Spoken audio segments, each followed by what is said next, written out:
L'Amérique ne perd pas une guerre, elle perd le monde. Voilà le paradoxe. Plus Trump menace, plus le boycott devient réel. Et plus le boycott devient réel, plus il s'étend vite, comme une contagion. Du Canada à l'Europe, de l'Asie à l'Afrique, ce n'est plus juste une opinion sur Trump. C'est un mouvement qui commence à toucher les vacances, les achats et même le sport. Au Danemark, une appli explose. Les gens scannent leurs produits pour savoir s'ils ont un lien avec les États-Unis, juste pour les éviter. Et si ce réflexe devenait la norme partout? Parce que si le monde coupe le robinet, tourisme, marque, événements, ce n'est pas Trump qui paie. C'est l'Amérique, et toi avec, d'une façon ou d'une autre. Mais voici la partie que personne ne dit à voix haute. Le boycott ne vise pas seulement un homme, il vise une image. Et la seconde où la Coupe du monde 2026 est entraînée là-dedans, tout bascule. Ce qui se passe ici, ce n'est pas un nouveau scandale de plus dans la série. C'est un signal que le monde commence à traiter les États-Unis comme un risque, pas comme un partenaire. Et dans ton contenu, tout part d'un endroit précis, le Canada.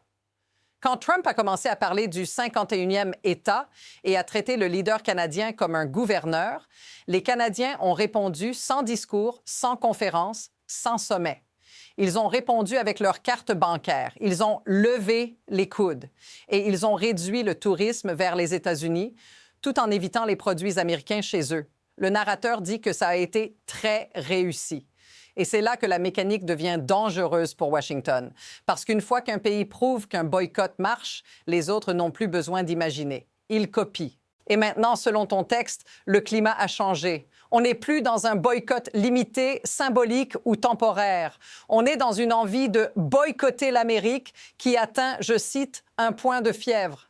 Mais attends, qu'est-ce qui a fait exploser ça exactement? Parce que la réponse révèle où cette histoire va vraiment aller. Et là, on arrive au moment où l'histoire se met à accélérer, parce que Trump ne se contente pas de provoquer. Il menace, il humilie et il met tout le monde au défi en public. Dans ton contenu, il y a une scène très claire. Trump se réveille et il attaque le Canada. Il poste un message où il appelle le premier ministre Governor Carney, puis il lance une menace brutale. Il écrit que si le Canada devient un port de dépôt pour la Chine, alors la Chine mangera le Canada vivant, le dévorera complètement, jusqu'à détruire leurs entreprises, leur tissu social et leur mode de vie. Et ensuite, il balance la bombe économique 100% de tarifs sur tous les produits canadiens qui entrent aux États-Unis.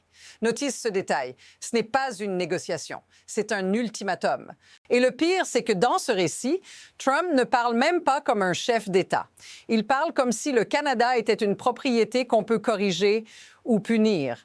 Puis il ajoute, la dernière chose dont le monde a besoin, c'est que la Chine prenne le contrôle du Canada. Comme si le Canada était un territoire qu'on se dispute. Mais voici la partie que personne ne relit assez vite. Une menace comme ça ne pousse pas les pays à se soumettre.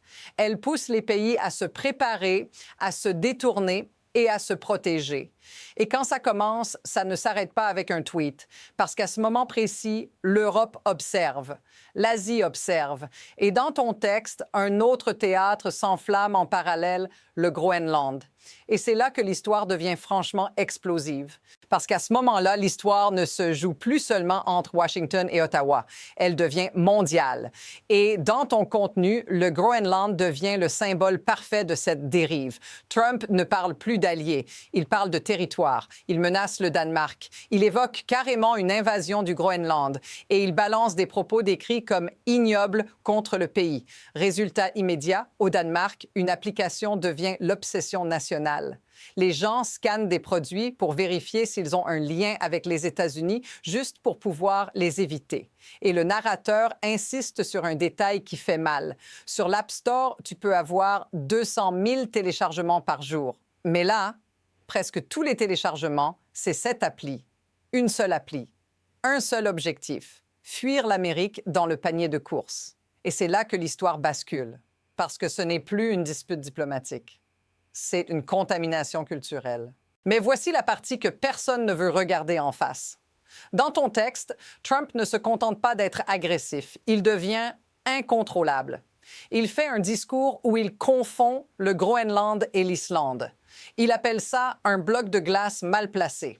Il affirme qu'il a fait un deal avec le Groenland et le Danemark, sauf que personne n'a accepté ce deal.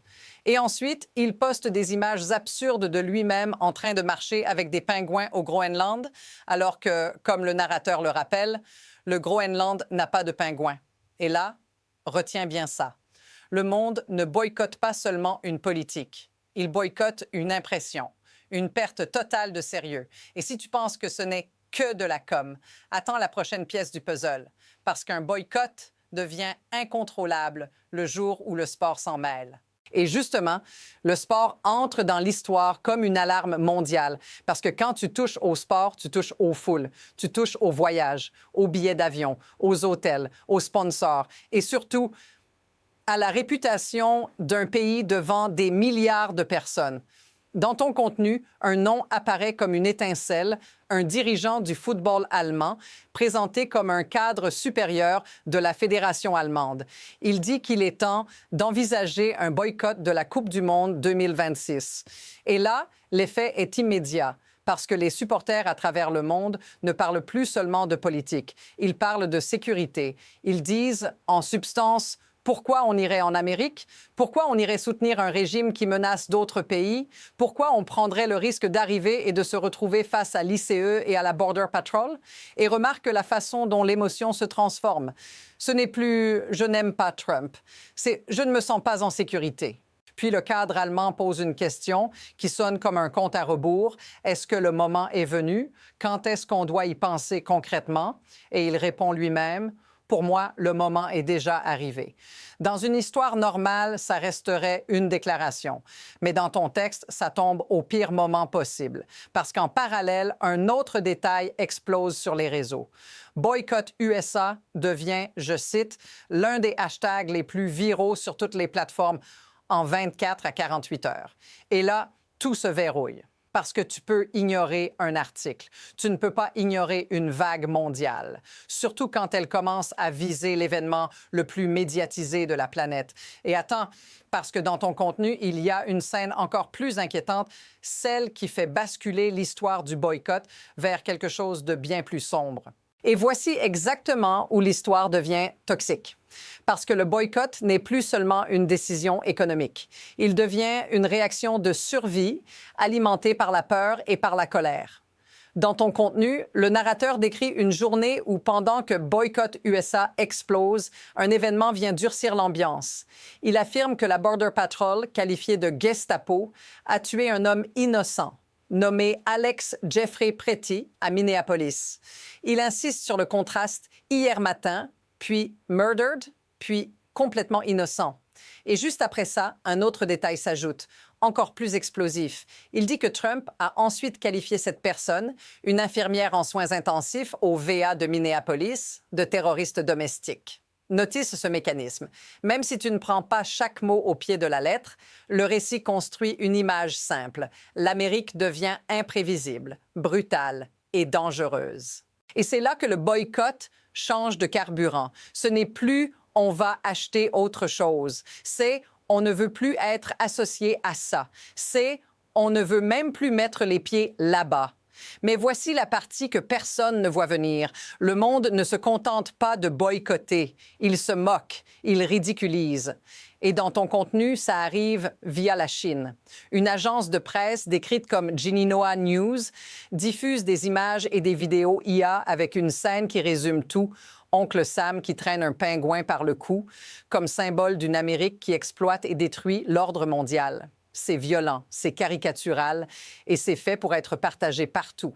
Et quand une puissance commence à transformer ton image en mème mondial, tu ne contrôles plus le récit. Sauf que le moment le plus dangereux n'est pas le même. Le moment le plus dangereux, c'est ce qui se passe ensuite quand Trump se met à changer de ton sur la Chine et sur le Canada en pleine lumière et que ses propres mots commencent à se contredire.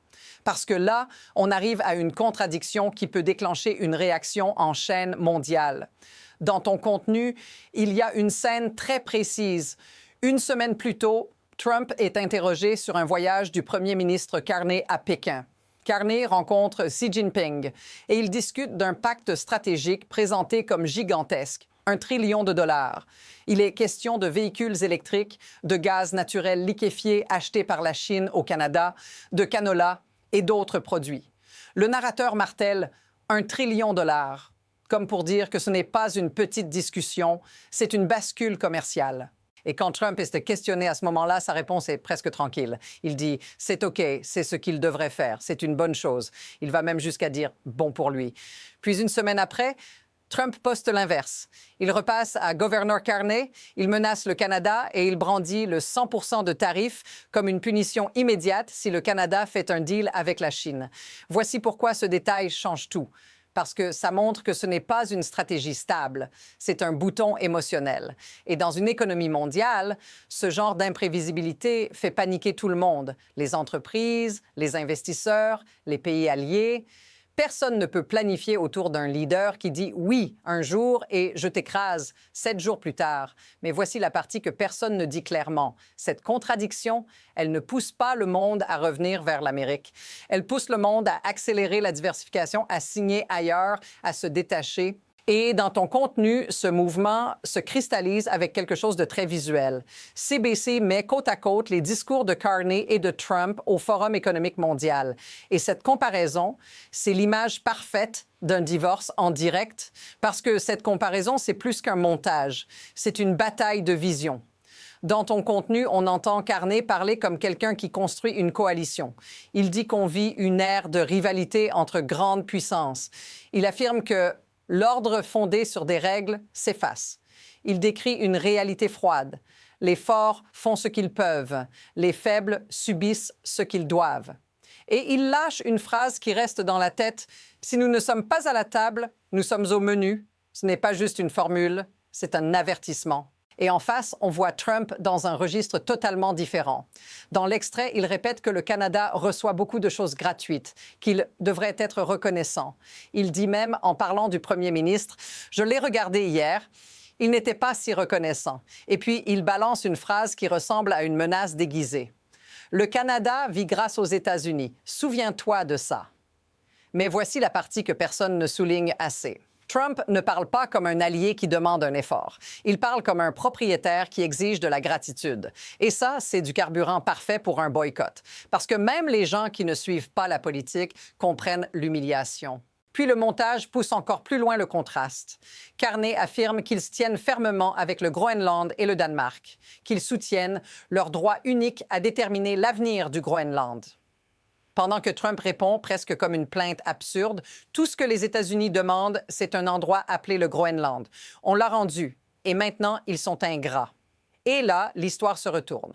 Parce que si tu veux savoir pourquoi le boycott devient viral, ce n'est pas seulement à cause des tarifs. C'est à cause de cette impression que Trump veut transformer la dépendance en obéissance. Et justement, dans ton contenu, Carney ne répond pas seulement avec des mots. Il répond avec une image, une photo. Et ce que cette photo suggère, c'est que le Canada est déjà en train de se préparer à vivre sans l'Amérique. Et cette photo, c'est un message sans slogan. Dans ton contenu, on dit que le compte officiel du premier ministre publie une image de Carney aux côtés de ministres chinois et d'autres responsables juste après les attaques de Trump. Comme pour dire, tu peux menacer, tu peux insulter, tu peux imposer des tarifs, mais le Canada est déjà en train d'ouvrir d'autres portes. Et ensuite, le texte devient encore plus clair. Carney parle de renforcer les intérêts stratégiques du Canada, de diversifier le commerce, d'attirer l'investissement et de soutenir de bons emplois et une croissance à long terme. Ce n'est pas une posture, c'est un plan. Mais voici le détail qui rend cette histoire dangereuse pour Washington. Dans ton contenu, le narrateur affirme que le boycott canadien a déjà fait mal. Il dit que c'est dévastateur pour l'industrie touristique américaine. Et il ajoute que ça frappe aussi des secteurs précis, le whisky, le bourbon et d'autres industries d'alcool aux États-Unis. Là encore, retiens le mécanisme. Ce n'est pas un boycott théorique, c'est une pression économique ciblée. qui coupe dans des revenus réels. Et c'est ici que l'impact humain revient au premier plan.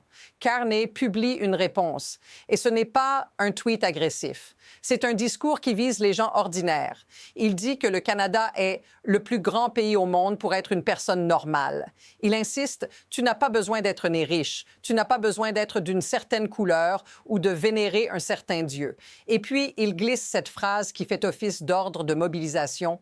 Nos valeurs doivent être défendues. Et tu sens la dynamique. Ce n'est pas seulement anti-Trump, c'est pro-souveraineté. Et c'est là que la question devient personnelle pour toi aussi. Parce que si un pays comme le Canada montre que tu peux frapper l'Amérique là où ça compte, combien d'autres vont suivre? Et surtout, quel sera le premier moment où ce boycott passera du symbole au point de non-retour? Parce que quand une dynamique devient copiable, elle devient incontrôlable. Et dans ton contenu, on voit déjà le scénario se dessiner. Ce n'est plus juste le Canada qui serre les dents. Ce sont des publics partout qui commencent à se dire la même chose en même temps. Pourquoi on soutiendrait encore ça? Et ça va plus loin que la politique. Dans ton texte, les supporters de football ou soccer, comme on dit aux États-Unis, ne parlent pas de sanctions. Ils parlent d'une expérience vécue. Ils décrivent l'Amérique comme un endroit où tu peux débarquer et te retrouver confronté à l'appareil de sécurité. Et dans leur bouche, l'idée n'est même plus « on boycotte », c'est « on ne vient pas, on ne voyage pas, on ne dépense pas, on ne remplit pas les stades, on ne fait pas grimper l'économie locale, on ne fait pas grimper l'économie locale ». Et maintenant, imagine ce que ça crée dans la vraie vie. Si la Coupe du monde 2026 est contestée, ce ne sont pas seulement des matchs qui sont en jeu. C'est le tourisme, les restaurants, les hôtels, les transports, les emplois temporaires, les sponsors. C'est le storytelling national, l'image d'un pays ouvert qui accueille le monde entier.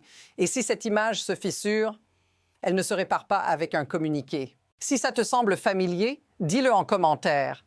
Parce qu'on a déjà vu ce film à petite échelle. Une marque perd la confiance et soudain, plus personne ne veut être celui qui la défend. Mais voici la partie la plus froide. Un boycott n'a pas besoin d'être organisé pour fonctionner. Il suffit que des millions de gens se disent la même chose au même moment et qu'ils changent une habitude. Et dans ton contenu, c'est exactement ça. Une fièvre mondiale alimentée par des menaces, des humiliations et des contradictions. Alors la vraie question n'est plus « est-ce que ça va arriver ?» La vraie question, c'est « qu'est-ce qui, dans le système, rend ça possible et même inévitable ?» Parce que ce que tu regardes ici, ce n'est pas juste une affaire de personnalité. C'est une mécanique, un système. Et ton contenu donne plusieurs indices sur cette mécanique, même sans le dire frontalement. D'abord, il y a l'incitation. Trump utilise les tarifs comme une arme, pas comme un outil de négociation, 100% annoncé comme une sanction instantanée. Ensuite, il y a le spectacle, les posts, les provocations, les déclarations qui choquent, comme ce passage où il confond des lieux, invente un deal, puis publie des images absurdes avec des pingouins. Dans un monde normal, ça ferait rire. Dans un monde tendu, ça devient un signal d'instabilité. Et voilà le point clé. L'instabilité, c'est du poison pour la confiance. Quand tu ne sais pas si la même personne va dire « bonne idée » un jour et « je te punis » une semaine après, les pays arrêtent d'attendre. Ils réagissent, ils s'équipent, ils signent ailleurs, ils diversifient. Dans ton contenu, c'est exactement ce que Carney met en avant. Partenariat, intérêt stratégique, commerce diversifié, investissement. Ce ne sont pas des mots jolis, ce sont des sorties de secours. Et maintenant, ajoute une deuxième force, la pression sociale mondiale. Le hashtag boycott USA devient viral en 24 à 48 heures. Le Danemark télécharge une appli pour éviter les produits américains. Un cadre du football allemand parle publiquement d'un boycott de la Coupe du monde. Tout ça crée une chose très dangereuse pour un pays, une norme. Parce qu'une fois que boycotter devient normal, ne pas boycotter devient un choix à justifier. Et c'est là que l'histoire devient plus grande que Trump. Parce que même s'il disparaissait demain, cette dynamique pourrait rester. Elle pourrait survivre dans les habitudes, dans les routes commerciales, dans les événements, dans la culture. Alors maintenant, on arrive au vrai suspense. Si cette trajectoire continue, deux futurs très différents peuvent se dessiner. Et la prochaine étape, c'est là où tout peut basculer d'un côté ou de l'autre.